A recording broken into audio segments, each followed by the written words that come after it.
Prepare your brains, bookworms, because I'm going to talk some more about literature. This is the second installment of Books in Season, so I recap and review all the books that I've read in the last few months. If you want to check out the first one, you can click right here, or we'll leave a link in the description. The first book is Animal Farm by George Orwell, and you'll notice that I cannot find it, so pretend that I'm holding it here. This is a book that many people have read. It's often on lists of things that you should read, and there's a bunch of books that I haven't gotten the chance to read yet. So you'll notice in this video and in the next few ones that I'm reading a few of the books that I missed out on for some reason. Animal Farm explores ideas of communism and how a totalitarian regime can start off small and then slowly take over completely. We follow a group of animals that at the beginning want to just create a better world for themselves, but they end up in a completely totalitarian regime run by the pigs on the farm. I am a huge history geek, and I find the Russian history particularly interesting, and he really explores the events and the people that were involved during a very dark and intense period of history for that country.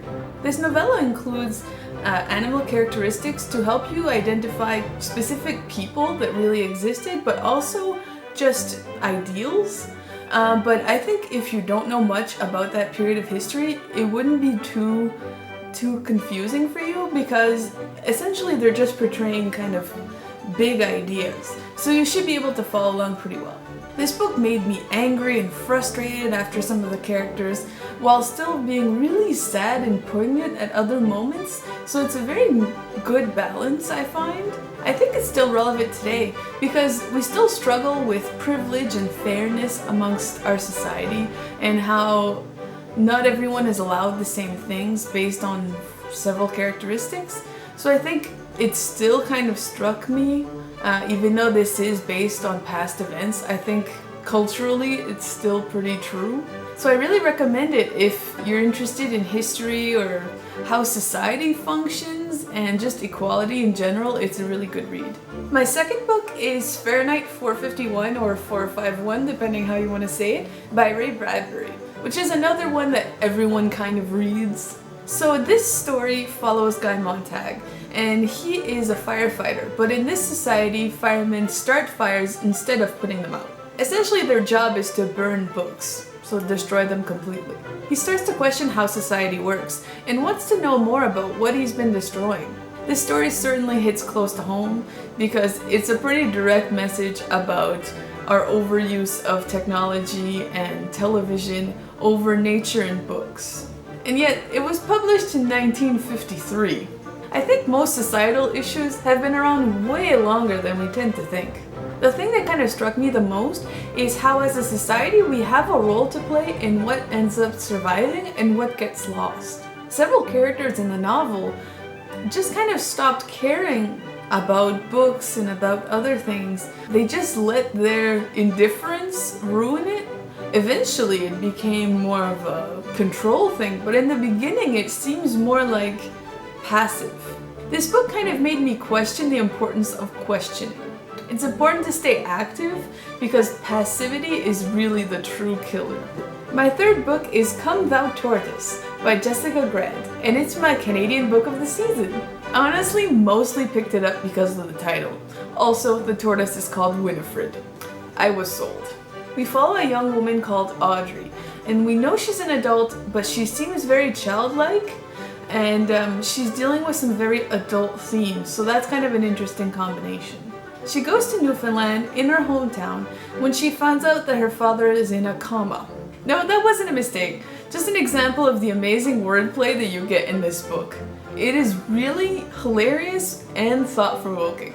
Through the book, she comes to terms with a lot of things that she was escaping from her childhood and has to deal with now that she is an adult. This book is hilarious while also being really tragic.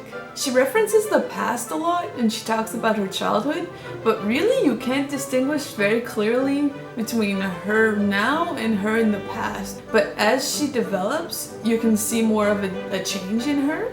It's also, oh, so very Canadian. Tim Hortons, shoveling snow during a snowstorm and talking about the weather with your neighbors. And she seems isolated, while still feeling really at home, which I think is an interesting Canadian trait. I really loved it, but it does take place at Christmas time, so if you want to check it out, you might want to wait a few months. My last book is The Cows by Lydia Davis, and I'm gonna be honest, this is a weird one.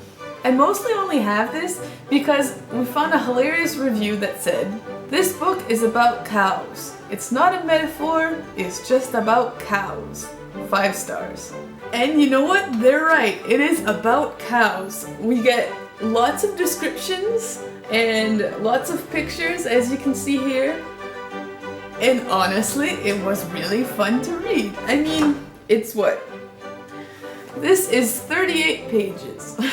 So if you're into something that's really short, this is a great pick for you. But it's actually really well written. The descriptions are really interesting, and clearly this woman spends a lot of time looking at cows because you get a lot of detail.